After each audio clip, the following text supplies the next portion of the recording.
And after meeting with Disco, a website that helps you find the best activity for you, we found Cara Harjes. Now, what first drew me to Cara was her bright, colorful, and happy art, but what I didn't know from the outside of her art studio is how much meaning was actually behind her craft. I got the chance to sit down with her and dig deep, and I'm so excited to share her story with you this morning.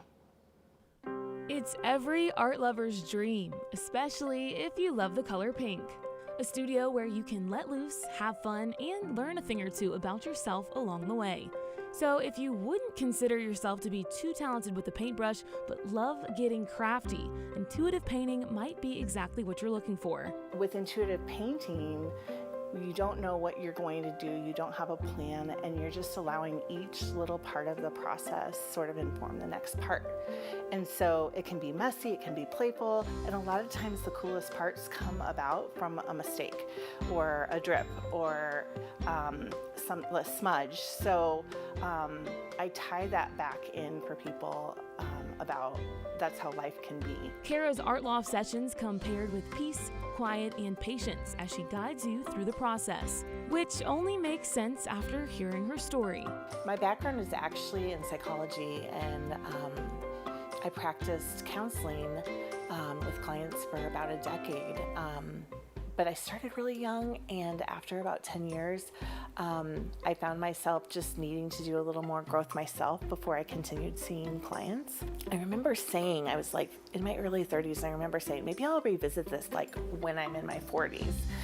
Maybe I'll have a little more life experience then. And now I'm in my 40s, and I had no idea how much life experience would take place in those 10 or 15 years for me. Cara's art career all began just over 10 years ago with a request from her husband Herb. He recognized her creative abilities before she did, asking her to make him a painting for Christmas. Cara began making artwork that made people feel good and made her feel something. And then everything sort of like came to a halt in the summer of 2015, and we got a cancer diagnosis for Herb and learned that he had pancreatic cancer. And we decided that we were just going to keep doing what we were doing, which was living our lives and growing our family. So while Herb was going through medical treatments and chemotherapy, we continued to grow our family, and we had another baby.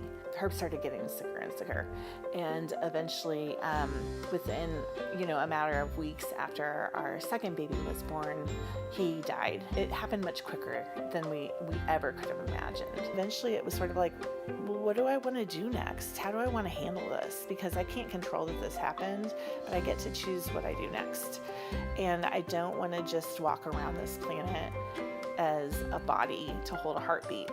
I want to do something. I want to continue to be who I am and grow more and more into that person and into the person that Herb saw me as. So she kept painting. Despite the dark times, Cara kept her art bright and colorful and wanted to bring that therapeutic feeling of putting her heart on the canvas to others. And that's when like the classes and workshops started evolving, and eventually like the one-on-one art loft sessions became a place where I can sort of scratch that itch of really wanting to be sort of a caregiver for people and kind of be a gentle guide for them. Bringing her passion for people and art together, just as Herb knew she would. My art studio is where Herb kind of named a part of me that I hadn't known about myself. And so it was a place to connect to him as well and to kind of continue doing what he thought that I could do. A space where creatives can feel safe,